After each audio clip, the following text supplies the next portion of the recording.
Just got back from a great school in West Sussex, working with Year 9 students. Very mixed class, delightful mixed class. But in that class there were EEL students, English as an additional language. There were students that had just come back from an exclusion. There were students with special educational needs, and there were school refusers. And it was a great opportunity, great school, great head, great deputy, great inclusion manager, and they were very open to, well, giving me an opportunity to actually demonstrate something that I've believed for 20 years, that we have to create a bespoke provision for kids in schools, learners in schools who don't fit the mould. They're not academic, they might not be vocational learners, they need a bespoke provision.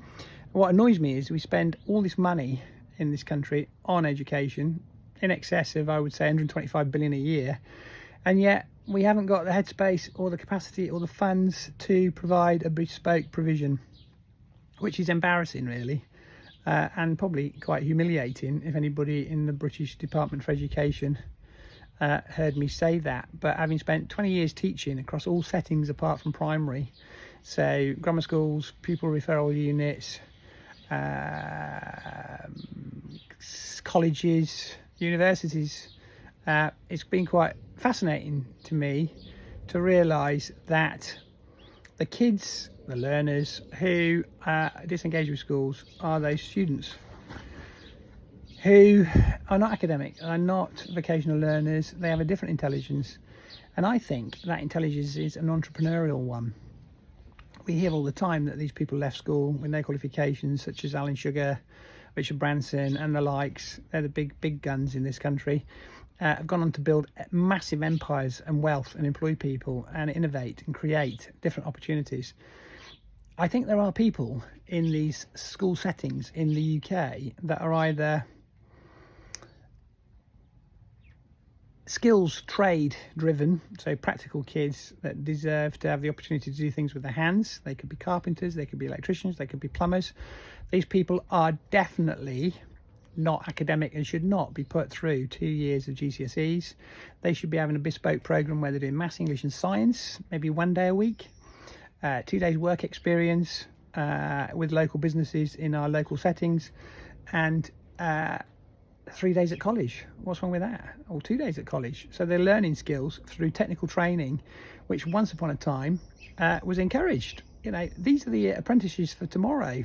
We have a 35-year skills gap in construction alone, and the British government wants to build 1.5 million houses in 5 years. You know, that's 1,500 houses a day, but we haven't got the staff to do it. And since Brexit, Europeans have been insulted by the fact that we didn't want Brexit, they don't want us, and a lot of them have gone home. That said, we can do something about it. If we create a provision from year 9 where they choose options to go to college, learn a trade, have a day in school, maths, English, science, have 2 days in college or 3 days in college, and the rest doing work experience, at the end of 2 years, they can hang a door, they could wire parts of a house, they could lay bricks in the foundation layer. They would be apprenticeship ready from years Key Stage 4, so that's 10 and 11, and they'd be doing something fun and they'd be enjoying it and they'd understand the relevance of school. The other people we don't do it for are the entrepreneurs, the people that think differently, and from 20 years experience, they are the special educational need kids, so the ones that have got statements or learning difficulties. They're very creative people. And the other ones are the pupil premiums, the disadvantaged students that have got most to benefit from by making something, selling something and having some cash in their pocket. Every school I've been in where I've created a Christmas market or an enterprise fair where kids have had 4 weeks to make a product, market that product and then sell that product, they're just amazing. They're just amazing. In this school setting that I'm talking about, we launched it before COVID, and we got up to 100 teams of kids selling products and services at their Christmas market. And the buzz in the atmosphere was amazing. Most of those kids were pupil premium or special educational needs.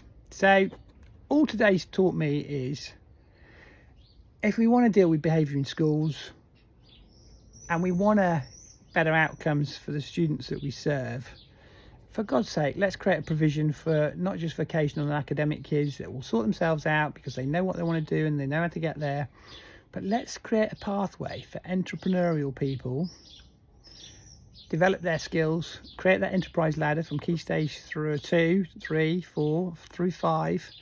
There's people out there that can help us with that. Young Enterprise have been doing it for years, since 1956.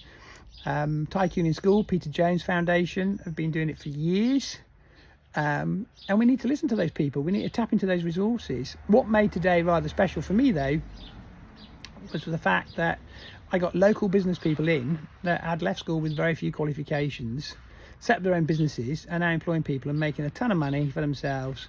And the small cohort of 12 that were there because they hadn't managed to demonstrate that they could go on the reward trips or the Buell Water trips or whatever they were going on this week, year 9 today, they were in school. So I guess it was a sanction, but they got me and an alternative provision that was bespoke to them. Every single learner in that cohort today enjoyed it. They were very engaging with the guest speakers. One was on your bike, thank you Michelle, fantastic, video above. One was Nick Pialafella, fantastic heartfelt story Nick, thank you, video above. And Nanette, who a clinical psychologist, retrained to do that, and has then left to be a franchisee of her own business. Fantastic, beautiful message, three key leaves, takeaways, fantastic. So from my point of view, I'm going to post this video as a mop-up and save it to the same blog page as the other videos and the resources. If you're a teacher of Enterprise, or if you're a teacher of SEND, alternative provision, feel free to use all the resources I've shared on this blog page. Let me know how they got on, how you got on with those resources, and you know, have a go. And if your setting has got quite a lot of disengaged kids that are not enjoying school, disengaged with school, or absent from school, then maybe try another way. But I think we're onto something here, and thank you for all those local businesses that got involved. Well done them, and well done those young people in that school in West Sussex. Enjoy.